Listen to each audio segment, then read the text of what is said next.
friends, welcome to my channel, and I'm your host Pabitra Kumar Sikdar, who is working as a Azure Cloud Engineer at Microsoft. We'll be sharing some tips and tricks about how to get hired at Microsoft. Here we start. At Microsoft, we hold ourselves to the highest standards of services, and we are looking for passionate individuals who are there to share our commitment to excellence. We value these things, which is termed as care behavior. CARE. C is for communicate effectively, A for take accountability, R for be resourceful, and E is for show empathy. When we say communicate effectively as a cloud support engineer, you will communicate effectively by setting clear expectations, actively listening to the customers, and then building a trust.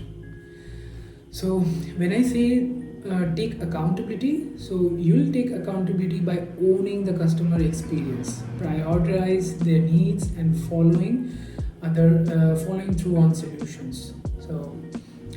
The next one is resourceful. Be resourceful. Being resourceful means do whatever it takes to make customers successful, like proactively mitigating risk or delivering simple or clear access to support solutions. Then comes show empathy. Like you will show empathy by understanding customers' perspective and then anticipating their needs, treating them holistically to deliver solutions. So that is what it is.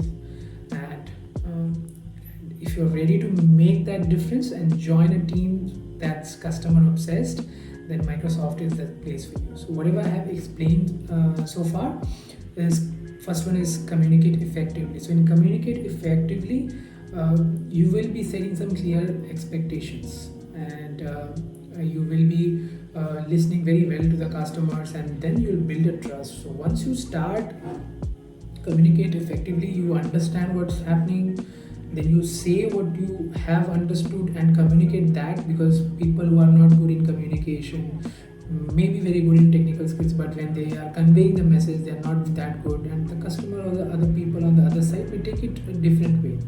So things may go bad. So if you can communicate very well, then there are higher chances when you are giving the interview and your communication is good, the other hiring manager may give you the positive feedback. And then comes take accountability. So whenever we ask any questions, look to hire the new joinees, then we look at how you are taking the ownership. Like if I ask you some questions, if I give you some situation or scenario, then you should be ready to take that ownership. Though that problem might be very difficult and big and very hard to resolve, but then you can take your ownership. So we see as a recruiter when the engineers take accountability and understand what's the problem is, then prioritize the needs, and then follow through some solutions. Like if you have got some problems, do listen to them, and then make that other person feel like it's you who is there to take accountability of that person's problem, and you are there to give the solution. So that kind of experience should be there. So while you are giving your answer, make sure that you communicate effectively, then you take accountability. Your accountability should be shown in your answers. Whenever you give answers, you should be including those too. Then it should also include like be resourceful. That is in CARE, I'm talking about the R. Be resourceful. Being resourceful means doing whatever it takes to give customers the success, like proactively mitigating the risk. Like maybe that the customer is not aware of the other thing which may happen because of that issue. You have identified that and you have proactively taken an action to make sure that that issue doesn't escalate to the next level. So an example to it, like if suppose customer is having an AKS version which is using an older version, okay, and the customer has run into problem, but then you also identified there is a problem that there is no load balancer. You can suggest that there should be a load balancer to balance the traffic well, otherwise your application might get crashed. So That's a proactive, that's a one step ahead of thinking. Or you can also suggest to add in some monitoring system. Like if the customer is not having any monitoring system and the customer came into you for AKS version upgrade issue, but you identified there is another problem that the customer is not having any monitoring tool. Maybe you can ask them to set up a monitoring tool or alerts which can help them get alerted by that any issue which is occurring in their environment prior, like an email notification or something. So it should be like you should be that resourceful. You should not only help them with that particular issue, but you should also go above and beyond and suggest proactively something else you might have seen, like an issue or a problem which might occur because of that issue the customer has brought in front of you. Then comes show empathy. How you can show empathy is like you should be treating them very holistically, and you should understand from the customer's perspective. Never think that you are from Microsoft. So when you are helping them, do not think that you are the owner of Microsoft, you are CEO of Microsoft, because customer is very angry, is frustrated, some problem happened in their environment, something has broken up, they have a business downtime.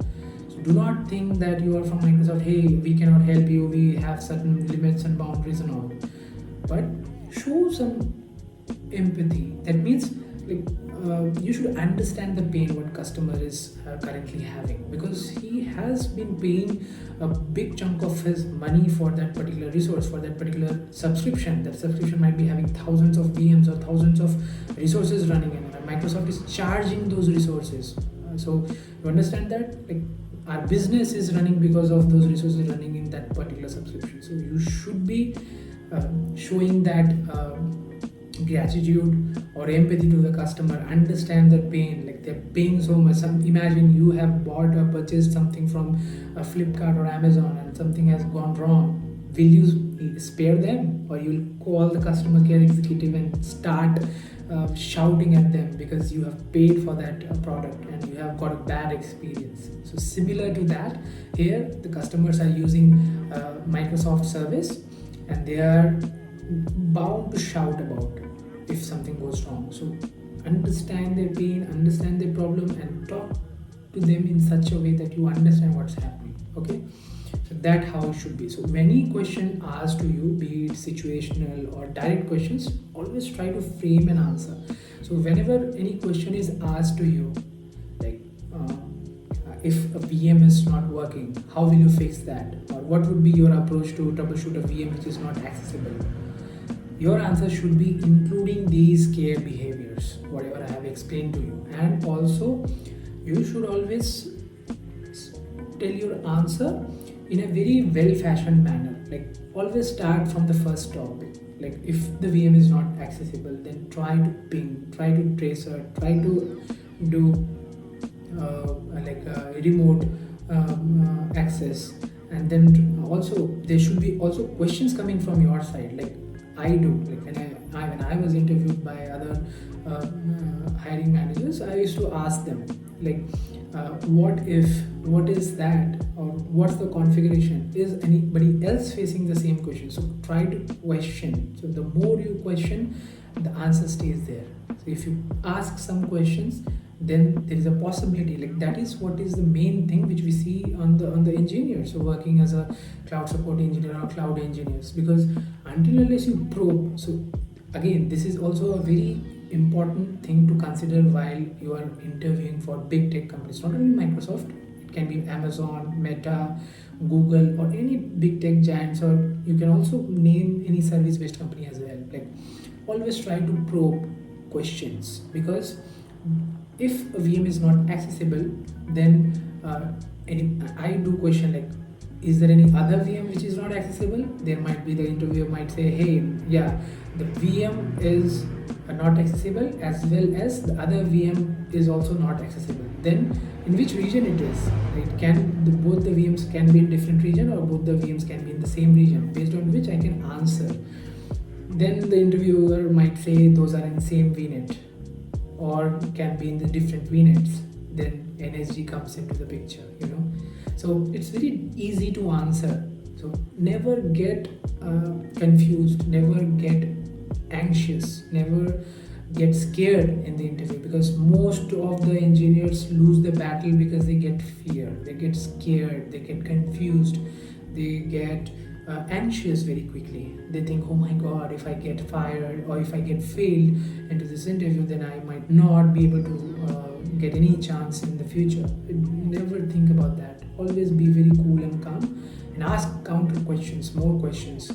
And same thing you should do when you start your work as well. In your real job also, you have to do that same, because the answer stays in the questions. So the more questions you ask, the more clarity you will get, and the more idea you will get how to answer that. So that is one tip, pro. The second one is, whenever there is any question asked, don't rush into the answer very quickly. Take your time, frame the answer in your mind, and then try to give the answer. Never give bookish level answers. Always give a very logical answers. For suppose if two VMs are not accessible, I'll see there is any energy which is allowing the traffic to flow to and fro. So what is that port? 3389 is for RDP, 22 is for any Linux machine for SSH. So you have to be very concise, precise, and to the point, and do not give definitions. So you have to answer it in that way. Next trick is, whenever you are being asked what all things you have worked on and tell me about yourself, never say anything which you haven't worked on. And if you are trying to bluff, or if you're trying to switch job, like switching domain, because you are switching job because you want to switch domain, then I would say always be very clear on what you are saying. Like whatever you have worked on or whatever you have written in your resume, be mindful about it, because you cannot just say any XYZ. Say things which you are very confident about, and write those things in your resume, and say the same things about your experience in the past, because interviewer first checks that how much authentic you are. So people who do very big mistake is, even if you are trying to change your domain, I'm not saying it is wrong, but you should do your research very well. Mention only those activities or those responsibilities which you have prepared very well, and put that into the resume, and that will help you to gain the trust from the interviewer. The interviewer will feel confident about you. Okay, that person, whatever tasks and responsibilities or jobs he has done in his past experience, he is able to answer them. Because what I do is, I try to see if this person is genuine or fake. And the very easy way to do is that I just see all those roles and responsibilities or the tasks which he has done earlier in the earlier projects. He's not able to even explain them. So if you are putting in something in your resume, do make sure that you are able to explain that. If you have done VM migrations from on-premises to cloud, make sure that you have prepared very well about the steps. Even if you haven't done in your life, then do go through the blogs, do go through the YouTube videos. Yeah, one more tip for you. If you haven't ever understood how to give an answer to a particular topic, or if you haven't done any tasks in your past, do check out that task in the YouTube and try to make a note of it, the steps, and say the same thing. Like, hey, step 1, step 2, step 3, step 4, like that. And the interviewer will be very happy, because you have validated your skills by showing authenticity, that you, whatever you have mentioned in your resume is okay, and you have done those actually in your life. So that gives a credibility that you are a good and genuine person. Next thing is, people, what they do is, they do not go by the basics. Like for suppose, if you are planning to get hired for Azure Cloud Support Engineer role or Cloud Engineer role, so you have to go through networking, storage, VM, and PaaS services, IaaS services, all these things. So whenever you study something, like if you are studying networking, then in networking, what are the things we have? Like app gateway, a load balancer, we have a CDN, we have multiple different services under networking. Then you took networking, then you took all the services which comes under networking. Then how you have to prepare. For suppose if I'm preparing networking, then what I will do is, I'll select all the services under networking, then I will select one service like application gateway. So I will make sure what is an application gateway, try to learn more about it, types of application gateway, and then comes which OSI layer it works on. Like we have OSI model, right? 7 layers we have. So which layer it works on, then comes for what purposes, different types, like there are different types of application gateways. So how many types of application gateways, and on what requirements does those application gateway types fits in. So this is how you have to prepare. Then you have to prepare in a way where once you have identified what is application gateway, then types of application gateway, which OSI model it works on, then the next step should be how some common, you just type in some common issues, some common problems in application gateway and how to fix them. So troubleshooting should be the next part. So some basic troubleshooting should be there, and if you want you can also go some advanced troubleshooting also based on your interest. You can check more onto that topic. So troubleshooting should be the next, and once you have done the troubleshooting, you know what is application gateway, types of application gateway, which OSI model it works on, and you know the troubleshooting now. And then comes as I said earlier also, like where does it fit. You have to put it into the architecture, right? So if something is there, like why application gateway is needed, so its application should be the next thing. So once application is done, so it fully covers everything about that particular service. So now anybody asks any questions about that, you will be able to answer very confidently because you know about it, types of it, which OSI model it works in, its applications, and the troubleshooting finally.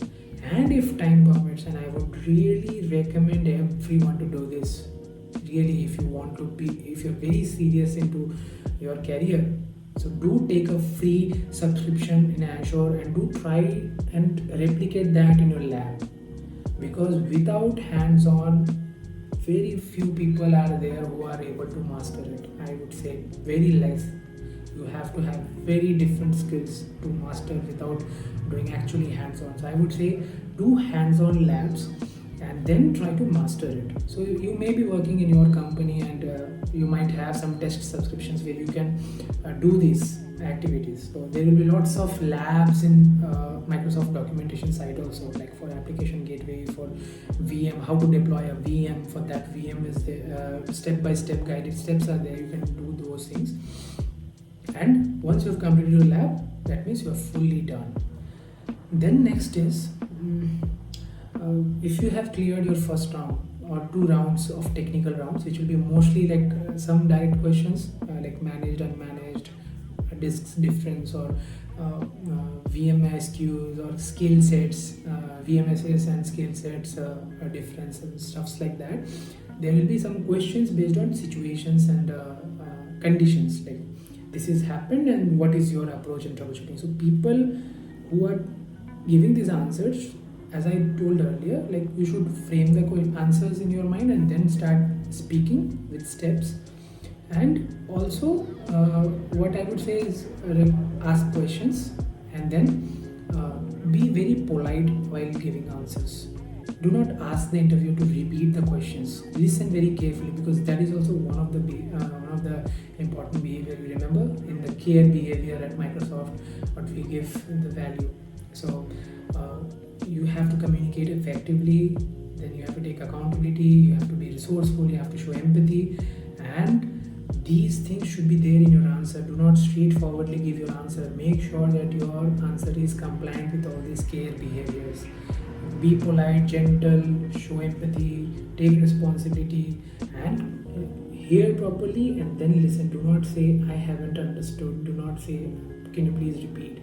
Yes, we have heard in the past people say to repeat the questions, but I say it is not an accepted behavior, because you are not putting attention when the question is asked. Rather, you can ask questions, and that should be more genuine questions. It's not again I'm giving you license to take interview of that interviewer who is asking you so many questions. So the questions you are asking should be genuine. So yeah, that's all. And next is I have talked about in my previous video about certifications. So you should do at least foundational certificate.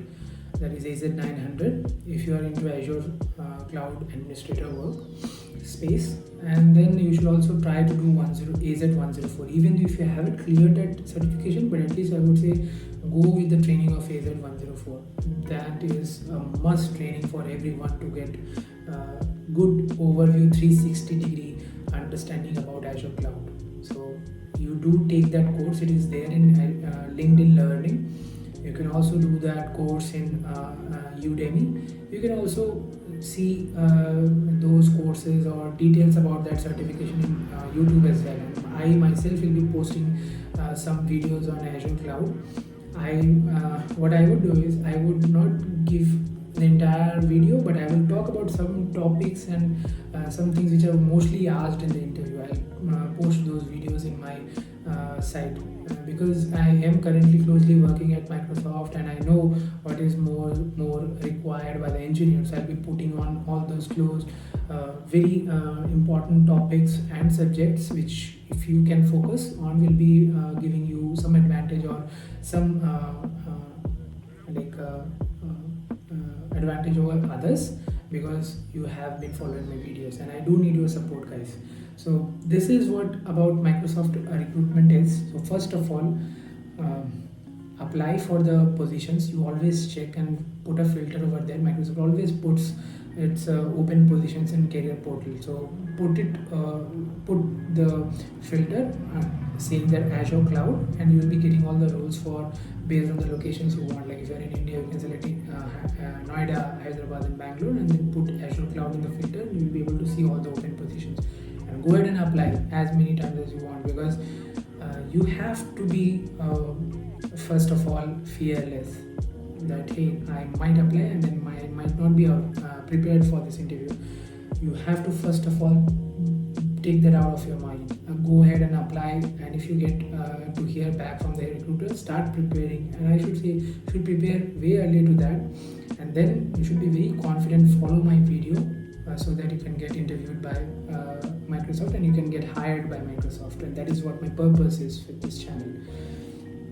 And then next, what I would say is I will finally close by saying that we at Microsoft, we value growth mindset. Like when you are giving the answers or when you are being interviewed at Microsoft, any role, you should be showing growth mindset. Even though you might not be knowing about something, but you should not stop there. You should show what you have been doing in your past. You should speak a lot about your past experience or some projects you have done, some freelance works you have done. I have been into DevOps role and I have done a lot of freelance work and a lot of projects, and I do highlight those in my resume. I do give the public repository of the GitHub link into my resume so that people can see and understand my experience and the work which I have done in the past. Then we also see people, especially this is for the cloud support engineering role, like you have to be customer obsessed. That obsessiveness should be there in your mind, otherwise you cannot be a good cloud support engineer anywhere.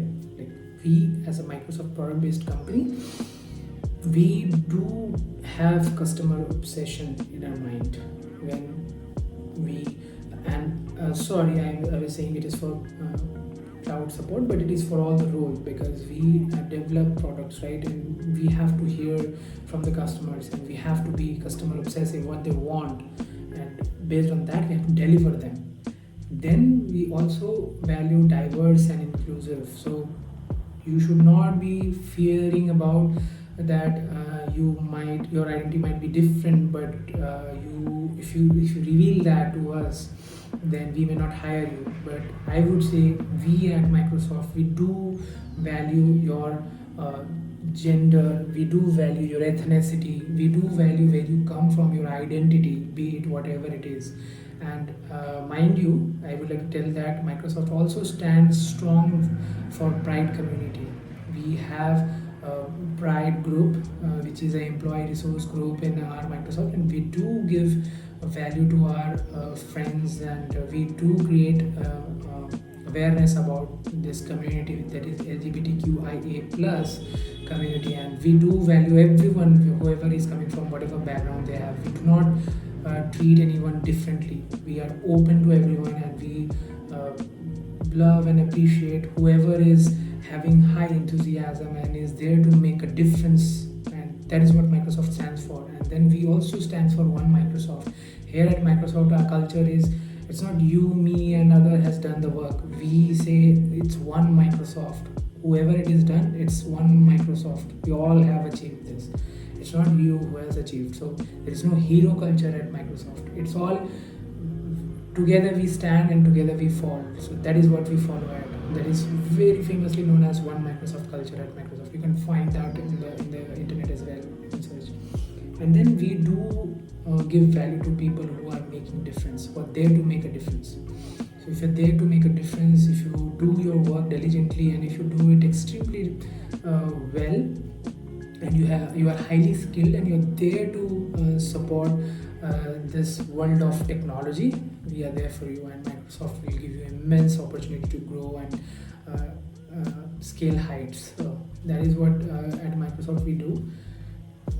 And next thing is, if you get hired by Microsoft, you will get a lot of perks and benefits. So I'll talk about perks and benefits in my later videos, but I hope people who are looking to join as a cloud support engineer, Azure cloud engineer at Microsoft, then this video might have helped you. And do like and subscribe my channel. I'll be sharing and posting more videos about jobs at Microsoft, and how to explore into Azure technology, and share all those details with you. Thank you very much.